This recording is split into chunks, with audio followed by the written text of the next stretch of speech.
Hi welcome to Nisha's dreams. ഇന്ന് ഞങ്ങൾ ഈ വീക്കെൻഡ് ലഞ്ച് കഴിക്കാൻ പോയ ഒരു റെസ്റ്റോറൻറ്റ് ഇൻട്രൊഡ്യൂസ് ചെയ്ത് തരാം. കുറ്റിമുല്ല എന്നും പറഞ്ഞിട്ട് തൃപ്പൂണിത്തറ RLV കോളേജിൻ്റെ അടുത്തിട്ടുള്ള ഒരു റെസ്റ്റോറൻ്റാണ്. ഒരു നാടൻ റെസ്റ്റോറൻ്റാണ്. നിങ്ങൾക്ക് ഇതിൻ്റെ അകം കാണുമ്പോൾ തന്നെ അറിയാമല്ലോ, ഒരു വീട് കൺവേർട്ട് ചെയ്തെടുത്തതാണ് കേട്ടോ. അപ്പം വീടിനകത്ത് കുഞ്ഞു കുഞ്ഞ് റൂംസാണ് ഈ കാണുന്നത്.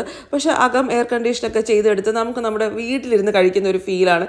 ഞാൻ അവരുടെ കിച്ചണൊക്കെ കയറി കണ്ടോ, നമുക്കൊരു വീടിനകത്ത് അടുക്കള കാണുമ്പോൾ തന്നെ അവരുടെ നീറ്റ്നെസ് മനസ്സിലാവുമല്ലോ.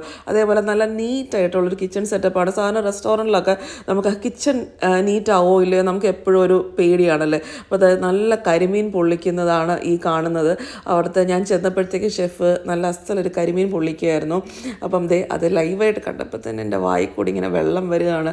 കരിമീൻ വറുത്തിട്ട് വാഴയിലേക്കകത്ത് പൊള്ളിച്ച ആ ഫ്ലെയിം ഇങ്ങനെ ചെയ്യുമ്പോഴത്തേക്കും സൂപ്പർ ടേസ്റ്റ് ആയിരിക്കും എന്ന് എൻ്റെ മനസ്സിൽ പറഞ്ഞു. അത് കഴിഞ്ഞ് നല്ല നാടൻ കുഞ്ഞ് നെത്തോലി, വലിയ നെത്തോലി, മീൻ പീര, ഇതൊക്കെയാണ് ഞങ്ങൾക്ക് ആദ്യം തന്നത് കേട്ടോ.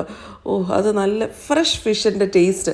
അത് കഴിക്കുമ്പോൾ തന്നെ നമുക്കത് വ്യത്യാസം മനസ്സിലാവും, ഫ്രഷ് ആണോ അല്ലയോ എന്ന് അല്ലേ. ആ ഒരു ടേസ്റ്റ് വ്യത്യാസം ഭയങ്കരമായിട്ട് തിരിച്ചറിയാമായിരുന്നു കേട്ടോ. അപ്പോൾ ഞാൻ അവരോട് ചോദിച്ചപ്പം അവർ ഫിഷൊക്കെ ആ ഹാർബറിൽ പോയി ഡയറക്റ്റായിട്ട് കൊണ്ടുവരുന്നു കേട്ടോ. ആ ടേസ്റ്റ് വ്യത്യാസം അത് കഴിക്കുമ്പോൾ തന്നെ അതിൻ്റെ മാരിനേഷനും ഒക്കെ സൂപ്പർ ഒരു ടേസ്റ്റാണ്. പിന്നെ ഒരു ചട്ടിച്ചോറാണ് ഞാൻ പറഞ്ഞത്.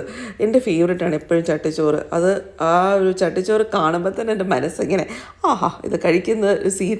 അതിൻ്റെ ഒരു സൈഡിൽ നിന്ന് ഞാൻ കഴിച്ചു തുടങ്ങി. കപ്പ മീൻ കറിയാണ് ഞാൻ ആദ്യം കഴിച്ചത്. അത് നല്ല ഒരു സോഫ്റ്റായിട്ടുള്ളൊരു കപ്പയും നല്ല ഒരു തേങ്ങ അരച്ച ഒരു മീൻ കറിയാണ് ഉണ്ടായിരുന്നത്. മറ്റേ ചുമന്ന മീൻ കറിയല്ല ഇതിനകത്തുണ്ടായിരുന്നത്. സാധാരണ എപ്പോഴും ചുമന്ന മീൻ കറിയല്ലേ ചട്ടിച്ചോറിൽ. പിന്നെ ഞാൻ അതിൻ്റെ ഒരു സൈഡിൽ നിന്ന് ടേസ്റ്റ് ചെയ്തു. കാരണം നമ്മളെല്ലാം കൂടെ കുഴച്ചിടുന്നതിനേക്കാളും ഓരോ സൈഡിൽ നിന്ന് ടേസ്റ്റ് ചെയ്യുമ്പോൾ ഓരോ ഡിഫറെൻറ്റ് ടേസ്റ്റ് കിട്ടുമല്ലോ. അതിനകത്ത് ചിക്കൻ ഫ്രൈ ഉണ്ടായിരുന്നു, നല്ല സോഫ്റ്റായിട്ടുള്ളൊരു ചിക്കൻ ഫ്രൈ, ചോറ്, പിക്കിള്. അപ്പോൾ അത് വേറൊരു ടേസ്റ്റ്. പല സൈഡിൽ നിന്ന് ഞാനിങ്ങനെ ഓരോരോ ടേസ്റ്റ് ഫീൽ ചെയ്യായിരുന്നു. അത് നല്ല ടേസ്റ്റുള്ള ഒരു ചട്ടിച്ചോറ്, നല്ല സാറ്റിസ്ഫാക്ടറി ആയ ഒരു ചട്ടിച്ചോറായിരുന്നു എനിക്ക്. പിന്നെ മുരളിയേട്ടൻ ഓർഡർ ചെയ്ത മുരളിയേട്ടൻ്റെ ഫേവറേറ്റ് ആയിട്ടുള്ള നാടൻ ഒരു ഊണ് മീൽ. അത് മുരളിയേട്ടൻ പറഞ്ഞു വീട്ടിൽ നിന്ന് കഴിക്കുന്ന ഒരു ഫീലാണ്. സാധാരണ ഹോട്ടലിൽ നിന്ന് കഴിക്കുമ്പോൾ ഇങ്ങനെ ഗ്യാസ് കയറുക, അതുപോലെ ഗ്യാസ് കയറുന്ന പ്രശ്നം. പക്ഷേ അങ്ങനത്തെ ഒരു കുഴപ്പമില്ലാതെ നല്ല ഒരു നാടൻ ഊണ് കഴിച്ച ഫീലായിരുന്നു എന്ന് മുരളിയേട്ടൻ പറഞ്ഞു. പിന്നെ നമ്മൾ നേരത്തെ കണ്ട കരിമീൻ പൊള്ളിച്ചത് ഇങ്ങോട്ട് എത്തി.